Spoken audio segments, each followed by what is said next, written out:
This week on Ignition, we go to Italy to find out what you can do with a Lamborghini in 24 hours.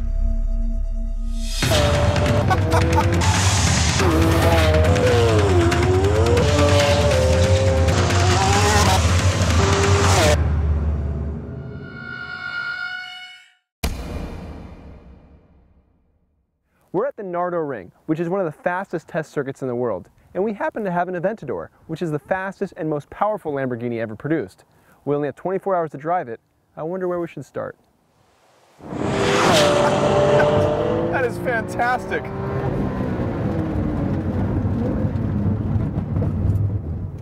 Let's start with acceleration.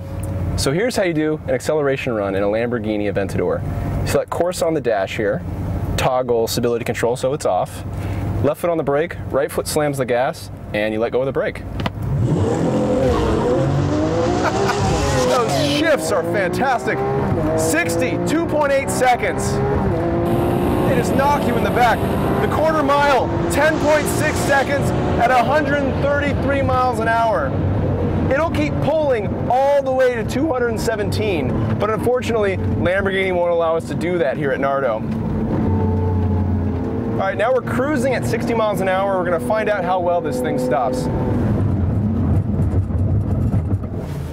Quite well, 100 feet from 60 is our best stop.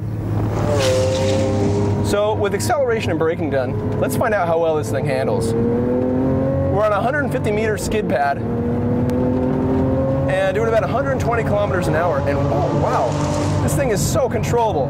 I never thought I'd drive a V12 mid-engine Lamborghini and be able to counter steer it around a skid pad. This is fun. You can control the angle of the car through the steering or the throttle. It just does whatever you want it to.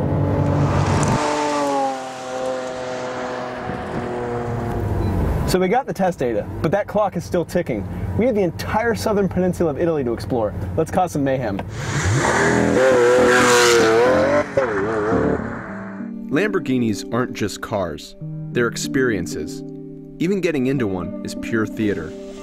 Starting one, it's like firing an intercontinental ballistic missile. And driving one, life-changing. The Aventador is a car of extremes. It has 3.5 feet width worth of rubber and 691 horsepower to drive them through.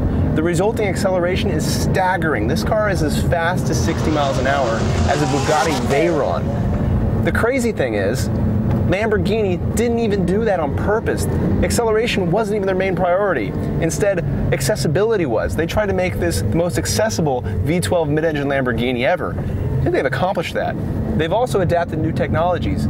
The passenger tub, the roof, carbon fiber, way more lightweight than the outgoing Murcielago. And on the inside, in the interior, you get pieces from Volkswagen and Audi. The infotainment system is actually based on Audi's MMI software. Now, some people will complain about that. I won't, because I know it'll work every time. For as advanced as the Aventador seems, there's still some old school technology. The 7-speed automatic isn't a dual clutch. It's an automated manual, and though it's lighter than a dual clutch, it's a little bit clunky at low speeds and around town. Of course, it smooths way out at high speeds. The suspension is relatively simple too.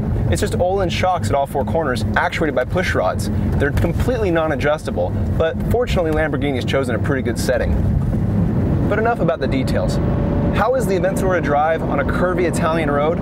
Wonderful. The steering is precise, tells you exactly what you need to know about the road. There's just an immense amount of grip through these super wide tires. And the best bit is that 691 horsepower V12 behind your back. At any moment, it's just full speed ahead. I love that.